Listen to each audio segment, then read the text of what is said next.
मां यमुना और मां सरस्वती के पावन त्रिवेणी के संगम में डुबकी लगा करके पुण्य के भागीदार बन करके महाकुंभ त्रिवेणी का एक ही संदेश पूरे देश के अंदर लेकर के गए हैं कि त्रिवेणी का संदेश एकता से अखंड रहेगा देश।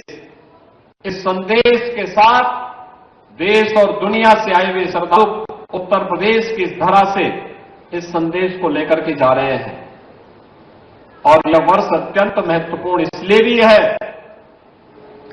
कि बाबा साहब भीमराव अंबेडकर जी के द्वारा जो संविधान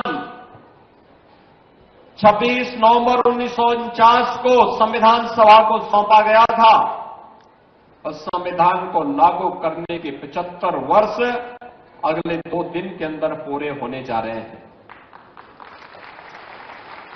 भारत के संविधान के 75 वर्ष पूरे होने के साथ ही आज की तिथि उत्तर प्रदेश के लिए अत्यंत महत्वपूर्ण है। 24 जनवरी 1950 को आज ही के दिन उत्तर प्रदेश की स्थापना का दिवस भी है। इसका नोटिफिकेशन आज ही के दिन पे लागू हुआ था और इसलिए उत्तर प्रदेश के स्थापना दिवस का यह कार्यक्रम एक लंबे प्रक्रिया के साथ आगे बढ़ा है। हम जब उत्तर प्रदेश की बात कर रहे हैं, आज उत्तर प्रदेश अनलिमिटेड पोटेंशियल का प्रदेश बन गया है। लेकिन उत्तर प्रदेश अतीत में ऐसे नहीं था। इसके बारे में कहते हैं कि 1775 से 1833 तक यह फोर्ट विलियम यानी बंगाल के अधीन था। 1834 में से बंगाल से अलग करके आगरा प्रेसिडेंसी के अधीन, जिसका मुख्यालय तत्कालीन इलाहाबाद था, कर दिया गया। 1836 में इसका नाम पड़ा नॉर्थ वेस्टर्न प्रोविंसेस और 1856 में अवध का अधिकरण होने के बाद इसका नाम पड़ा north western provinces and Awadh. 1902 में यही United provinces of Agra and Awadh के रूप में इसका नाम पड़ा। 1937 में यूनाइटेड प्रोविंसेस पड़ा। 1949 में यूनाइटेड प्रोविंसेस में जब रामपुर जनपद जो टिहरी गढ़वाल के अधीन था और वाराणसी, यहां दोनों जब उत्तर प्रदेश के अंदर शामिल हुए, यूनाइटेड प्रोविंस के अंदर शामिल हुए, तो 24 जनवरी 1950 को इसका नाम पड़ा उत्तर प्रदेश। और उत्तर प्रदेश की यात्रा जिसके साथ आज हम सब चल रहे हैं, एक गौरवशाली यात्रा, उसी का फल है। स्वतंत्र भारत में हमारी स्थापना का शुभारंभ होता है। आज का उत्तर प्रदेश इस रूप में हम सबको देखने को मिलता है और आदरणीय प्रधानमंत्री जी की प्रेरणा से 2018 में तत्कालीन राज्यपाल आदरणीय श्री राम नाईक जी की प्रेरणा और मार्गदर्शन में हम लोगों ने पहला उत्तर प्रदेश दिवस उत्तर प्रदेश के अंदर आयोजित किया और आज उत्तर प्रदेश का यह 7वां संस्करण आयोजित होने का और स्थापना के 75 वर्ष पूरा कर रहा है। इस अवसर पर उत्तर प्रदेश के आज के समारोह के मैं माननीय मुख्य अतिथि, अन्य सभी सम्मानित अतिथियों का हृदय से स्वागत करता हूं और उत्तर प्रदेश वासियों को इसकी हृदय से बधाई भी देता हूं। बहनों और भाइयों, पिछले 7 वर्ष के कालखंड के दौरान उत्तर प्रदेश ने अलग अलग दिवस के अंदर अलग अलग योजनाओं को यहां शुभारंभ किया। पहले स्थापना दिवस के अंदर ही उत्तर प्रदेश ने अपनी परंपरागत उद्यम को वन डिस्ट्रिक्ट वन प्रोडक्ट की योजना यहीं पे लागू की थी। दूसरे स्थापना दिवस में उत्तर प्रदेश ने विश्वकर्मा श्रम सम्मान की योजना लागू की थी। अलग अलग स्थापना दिवस के अंदर अलग अलग कार्यक्रम को आगे बढ़ाते हुए आज जब उत्तर प्रदेश के स्थापना दिवस के कार्यक्रम में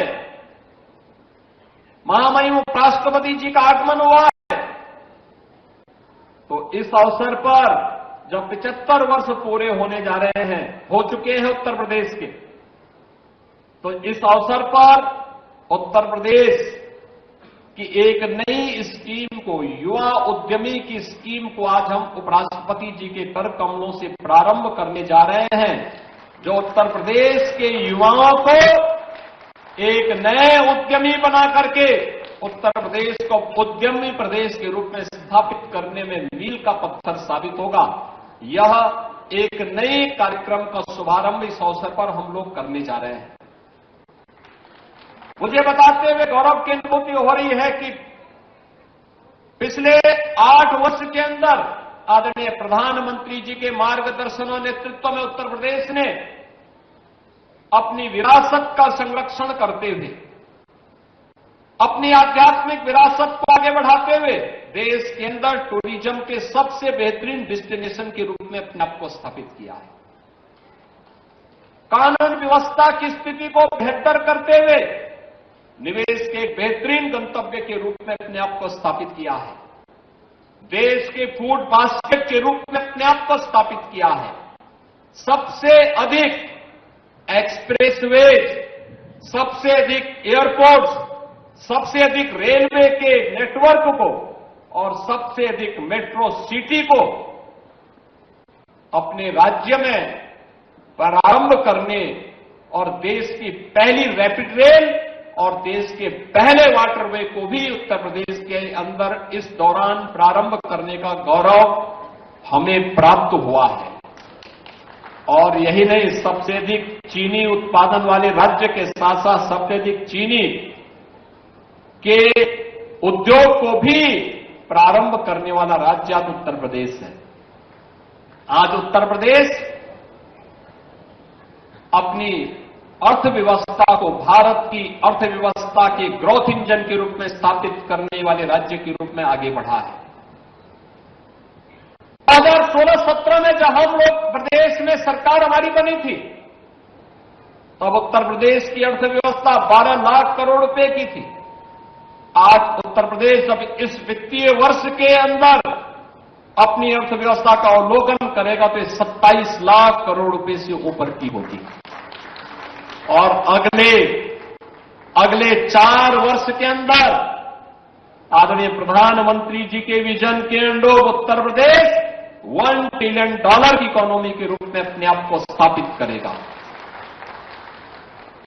जीवन के प्रत्येक क्षेत्र में बिना भेदभाव के शासन की योजना को पहुंचाने का कार्य, गांव हो, गरीब हो, किसान हो, नौजवान हो, महिलाएं हो, प्रत्येक के विकास के लिए बनाई गई योजनाएं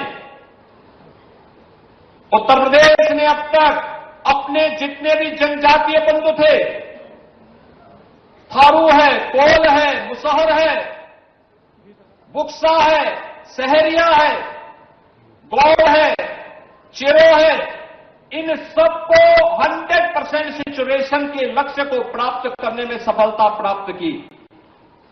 जिनके पास जमीन का पट्टा नहीं, उन्हें जमीन का पट्टा, जिनके पास आवास नहीं, उनको आवास की सुविधा, जिनके पास आयुष्मान का कार्ड नहीं, उन्हें आयुष्मान का कार्ड, जिनके पास राशन कार्ड नहीं, उनको राशन कार्ड, जिनको पेंशन नहीं, उनको पेंशन। ये सभी सुविधाएं उपलब्ध करवाने के बाद अब उत्तर प्रदेश एक नई दिशा में आगे बढ़ रहा है और हमारा प्रयास है कि इस नए वित्तीय वर्ष में हम उसको लागू करें। वह है जो आदरणीय प्रधानमंत्री जी ने कहा है कि जीरो पॉवर्टी के लक्ष्य को प्राप्त करना, इसका सर्वे चल रहा है और हमारा प्रयास होगा कि अगले सत्र में जब उत्तर प्रदेश दिवस में हम लोग यहां पर एकत्र हो रहे होंगे, तब उत्तर प्रदेश में उस हर परिवार के पास जिसको अब तक अपने सिर को ढकने के लिए छत नहीं मिली है, उसको अपने सिर को ढकने के लिए छत प्राप्त होगी। जमीन जिनके पास